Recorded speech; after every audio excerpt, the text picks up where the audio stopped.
তিথি, পরিষদ সভা তো শেষ হয়েছে। জ্বালানি সংকট মোকাবেলায় কি ধরনের কৌশল নির্ধারণ করা হতে পারে? রুহি, এখন পর্যন্ত কিন্তু যে জ্বালানির বৈঠকটা রয়েছে সেটা কিন্তু এখনো শেষ হয়নি। প্রায় ১.৫ ঘন্টা যাবত কিন্তু এই বৈঠক চলছে।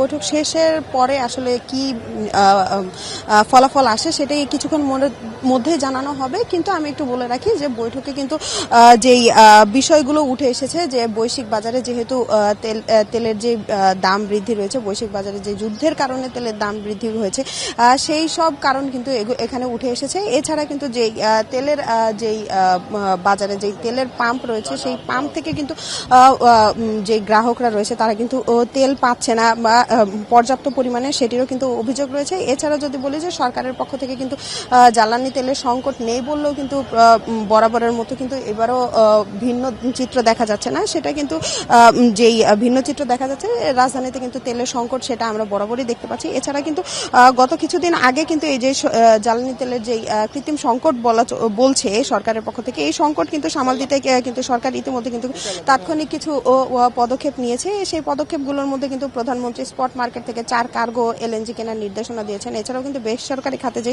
জ্বালানি আমদানির জন্য বৈদেশিক মুদ্রা মজুদ রাখতে বলা হয়েছে কিন্তু বাংলাদেশ ব্যাংকে। এছাড়াও সব মিলিয়ে যদি বলি যে জেট ফুয়েল থেকে শুরু করে বিভিন্ন যেই পাম্প মালিকরা রয়েছে তারাও কিন্তু ডিপো থেকে পর্যাপ্ত পরিমাণের তেল পাচ্ছেন না। এদিকে ফিলিং স্টেশন কিন্তু রেশনিং করে তেল দিচ্ছে, নানান ধরনের অভিযোগ রয়েছে।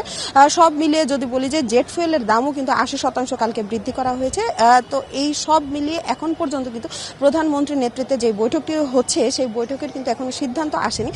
তিনি কিন্তু কিছুক্ষণের মধ্যেই, আমরা যতটা জানতে পেরেছি যে ইতিমধ্যে শেষ পর্যায়ে রয়েছে বৈঠকটি, এবং বৈঠক শেষ হলেই কিন্তু যেই সকল দিক নির্দেশনা তিনি রেখেছেন সেটি কিন্তু আমাদের মন্ত্রীরা এসে তারা কিন্তু আমাদের ব্রিফ করবেন, এবং আমরা তখন আপনাকে জানাতে পারবো যে আসলে দিক নির্দেশনাটা কি এসেছে। রুহি। তিথি, আপনাকে ধন্যবাদ।